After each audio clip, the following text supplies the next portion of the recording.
solene, hein? Bom, hoje eu gostaria de falar de Roma. Primeiro, eu quero lembrar vocês um ditado que diz que toda boca vai a Roma. Eu quero dizer que não é toda boca que vem a Roma, que vai a Roma. Eu quero dizer, toda boca sai de Roma, ou saiu de Roma. Por isso, eu quero levar uma verdade para vocês. Agora, quero falar dos confins do Império, da carnificina por onde os poderosos passavam. Quando a Astobra Ocidental ataca, eles se galam. De tão poucas baixas, eles infligiram. Quando o Júlio César foi para a guerra, ele se gavou de quantos tinha matado. Mas o derramamento de sangue ainda não tinha chegado ao fim. Milhares de pessoas eram assassinadas violentamente. E por isso eu digo, hoje, não temam muito o vírus sobre o mundo bárbaro, sobre o mundo natural.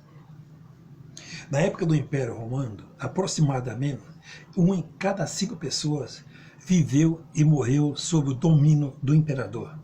Suas fronteiras estendiam ao norte da África. Muito bem. Por volta de 476 d.C., as invasões tinham reduzido as fronteiras do Império Romano ao tamanho não visto em 6 séculos. Havia predadores. Os romanos os chamavam de bárbaro. Muitos deles foram dominados, perderam completamente a sua liberdade. Obviamente, eles odiaram isso. Eles foram capazes de reagir e tomar posse de várias partes. O Daniel antecipou que o império ia desmoronar, que vinha dos pés do Deus em parte de ferro. O reino será dividido por uma parte forte e por outra frágil. As tribos bárbaras dividiram o Império Romano e essas novas estabeleciam as bases para os europeus. Roma, que não desapareceu até hoje, e hoje ainda é o governo. No governo de César, quando desmoronou, havia pessoas que queriam restaurar. Então o Império Romano nunca caiu. Somos apenas umas pessoas muito pequenas perto do Roma, para que reis e rainhas, e naquele império dividido, quanto o que vinha do ferro misturado do barro, misturar-se-ão durante o casamento, mas não se livrarão, assim como o ferro não se mistura com o barro. À medida que muitos dos poderes políticos, igual hoje, mas a disputa familiares, ela se arrastaria a Roma. Os ambiciosos procuravam sempre visitar o império, determinado a nunca permitir que nunca voltasse uma guerra sangrenta. Muitos mundiais dos mundos vieram fazer tratado entre eles, mas a tensão continua. Desde quando a fronteira foi aberta, os menos sociais e religiosos, a desigualdade, o desemprego, no extermínio, estão ganhando terreno até hoje, está claro. O ferro e o barro não se misturam. O sonho de Daniel contém 7 elementos.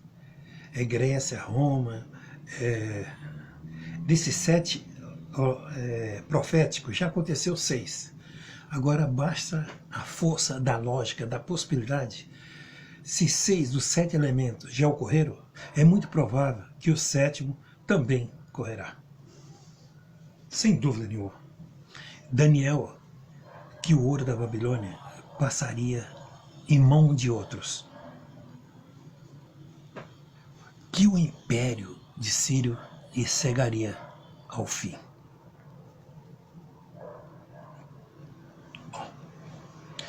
Que o egoísmo e a cobiça do império de Roma nunca poderia manter sucesso. Que a força e a brutalidade do Império Romano encontraria o seu lugar.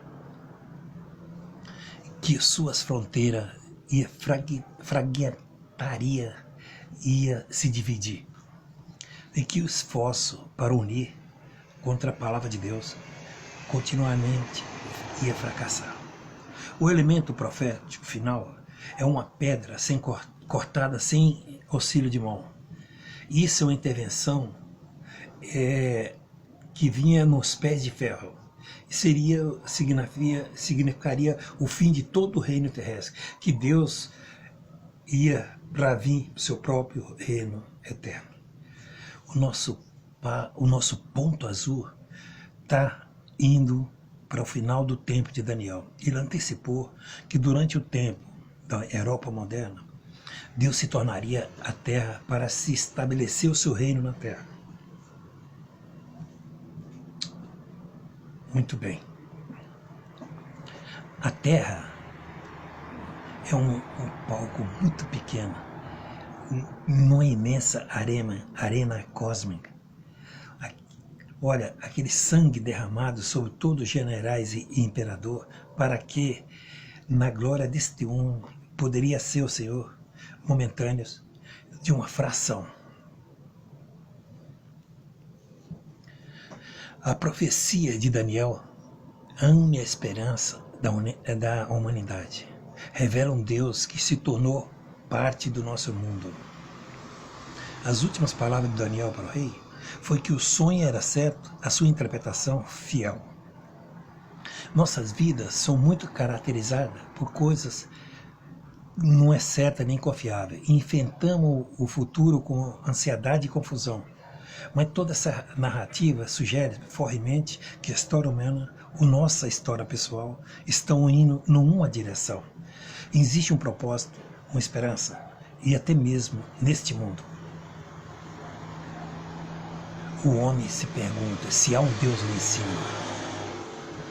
Nós vemos a Terra girar em direção sem sentido, mas um lugar na realidade de Deus, ele nunca vai passar o escrito de Daniel.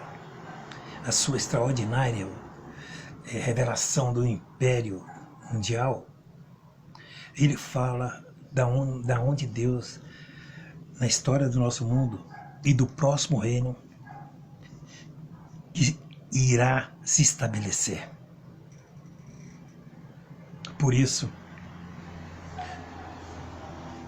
temos que acreditar que a 7ª profecia de Daniel irá se cumprir. E digo mais, todos têm que se preparar, porque as pessoas estão caindo que nem mosca, jogados pelos cantos. E os governadores ficam previndo as coisas que não dá certo. Primeiro fala que o coronavírus, há 15 dias atrás, ia chegar numa mortalidade tão grande que o cemitério não ia cobrir, no qual a realidade será transformada num evento singular. O que nós vamos compreender e fazer parte desse governo corrupto, esse governo desumano, esse governo que quanto mais tem, mais quer ter. É igual o Alexandre o Grande. Uma vez o Alexandre o Grande conquistou a profecia, uma das profecias de Daniel. E parou e chorou por não ter mais o que conquistar, que era o Império Romano. E hoje não é diferente. Alguns governadores não tem mais o que conquistar, conquista o nosso sangue, os corpos que um dia vai ressuscitar pelo Deus. Porque as profecias de Daniel ainda falta uma a cumprir, e ela está muito perto. E por isso, eu digo para todos vocês, dirigentes, governadores, todos governantes, municipal e estadual, eu quero dizer para vocês, a vinda de Cristo está próxima. Cuide, ajoelhe enquanto é tempo, pede perdão a Deus, de coração, e você vai fazer parte da vida eterna. Assim eu falo em nome da Mita. Um beijo no coração e até a próxima.